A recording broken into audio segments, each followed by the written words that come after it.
So now students, let us try to discuss the last example of how we can handle the nested exceptions within one PL/SQL block.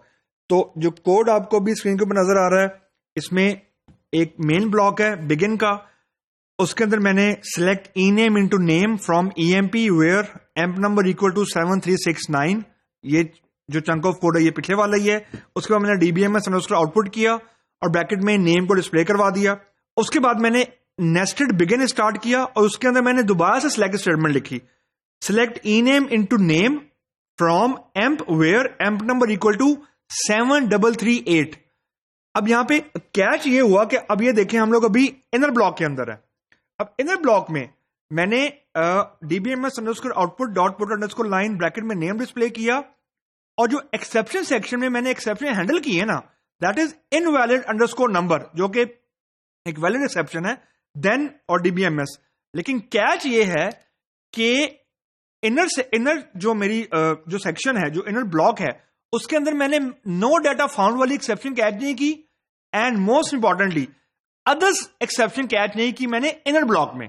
Inner begin के अंदर कोई others नहीं लिखा हुआ. इसका मतलब ये है कि जो इनर सेलेक्ट स्टेटमेंट थी, ये नीचे वाली जिसमें मैं emp number equal to 7338 check कर रहा हूं, अगर उसको कोई रो नहीं मिलती यहां पे फॉर एग्जांपल, तो इसकी एक्सेप्शन मैंने इस ब्लॉक में हैंडल ही नहीं की हुई नेस्टेड ब्लॉक में, क्योंकि अदर्स नहीं है एंड इनवैलिड अंडरस्कोर नंबर वाली एक्सेप्शन है, no underscore data underscore found वाली एक्सेप्शन नहीं हैंडल की मैंने इनर वाले ब्लॉक में. तो अगर ये एक्सेप्शन आ जाती है तो कंट्रोल अब जाएगा मेन ब्लॉक में, मेन एक्सेप्शन में, जहां मैंने लिखा हुआ है when no underscore data underscore found then और no data found in outer block.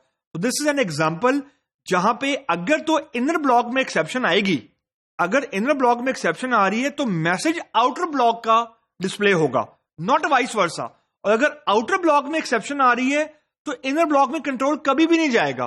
तो दिस विल अगेन प्रूव कि जो नेस्टेड एक्सेप्शंस हैं उनका बिहेवियर नेस्टेड वेरिएबल्स की तरह होता है, नेस्टेड लूप की तरह होता है कि इनसाइड आउट इनर मोस्ट सबसे पहले चेक करेगा, अगर इनर भी हैंडल हुई है और आउटर भी हैंडल हुई है तो inner will supersede.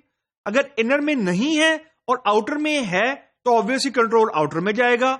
Worst case ये कि इनर में भी हैंडल नहीं की, आउटर में भी हैंडल नहीं की, तो इसका मतलब ये है कि अब abnormal termination is bound to happen. हमारे कोड में हमने जो आउटर वाली एक्सेप्शन है वो थोड़ा अभी भी रिस्की है, क्योंकि मैंने वहां पे व्हेन अदर्स जानबूझ के नहीं लिखा. I just want to make sure कि अगर व्हेन नो डाटा फाउंड वाली एक्सेप्शन के अलावा कोई और एक्सेप्शन आती है तो क्या होता है. So let us try to play around with this code in the editor. So let me go to the editor. अगर मैं कोड यहां पे लिखता हूं, that's the first part of the code and this is the second part of my code. Okay, अब again ये थोड़ी formatting के मसले हैं. I am bit conscious about this thing.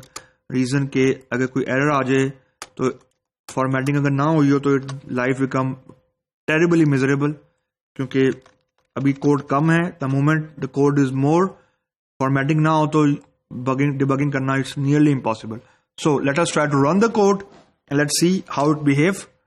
अब ये इसने मैसेज दे दिया है कि जी when encounter symbol and when this. Okay, so एक जो एरर में नजर आ रहा है this is semicolon missing था. So let us try to rerun this code and let us try to fix the code. अब यहां पे आ रहा है Smith and no data found in outer block. Just look at the message. No data found in outer block, और इसमें तो उसे display कर दिया है. अगेन जो मेन सिलेक्ट स्टेटमेंट थी यानी मेन बिगिन में उसको 7369 के अगेंस्ट नेम मिल गया, वो उसने लोकल वेरिएबल में कॉपी कर दिया. अब इनर में उसको 7338 नहीं मिला. जब 7338 के अगेंस्ट उसको ई नेम नहीं मिला तो यहां पे एक्सेप्शन रेज हुई, no underscore data underscore found. अब इनर ब्लॉक में मैंने no underscore data underscore found वाली एक्सेप्शन हैंडल नहीं की हुई थी जानबूझ के. I want to show you कि ये इनसाइड आउट प्रोसेसिंग कैसे है. तो उसने पहले यहां पर सर्च किया कि क्या no underscore data underscore found वाली एक्सेप्शन कैच हुई है या हैंडल हुई, यहां पे नहीं हुई. तो यहां से कंट्रोल ट्रांसफर हुआ मेन वाली के अंदर और वहां पे मैंने no underscore data underscore found वाली एक्सेप्शन कैच की हुई थी. तो वो मैसेज आ गया no data found in outer block. Now let me play a devil's advocate, और मैं मेन में यानी आउटर ब्लॉक में मैं कोई एक्सेप्शन हैंडलिंग करता ही नहीं हूं. एंड नाउ लेट्स सी कि अब अगर एक्सेप्शन आती है इनर ब्लॉक में तो होता क्या एक्चुअली. तो अब यहां देखें, ये अब आ गया है नो डाटा फाउंड. अब ये हमारी हैंडल की हुई एक्सेप्शन नहीं है, बिकॉज कोड ब्रेक हो गया है. यहां से कोड हमारा ब्रेक हो गया है, आगे चला ही नहीं है, क्योंकि this whole thing is coming with ORA 1403 in yellow colour. So the point is कि इनर में अगर हैंडल नहीं हुई तो आउटर में चेक किया उसने. अगर आउटर ब्लॉक में भी हैंडल नहीं हुई तो उसने एक एक्सेप्शन थ्रो कर दी जो हमें यहां पे नजर आ रहा है.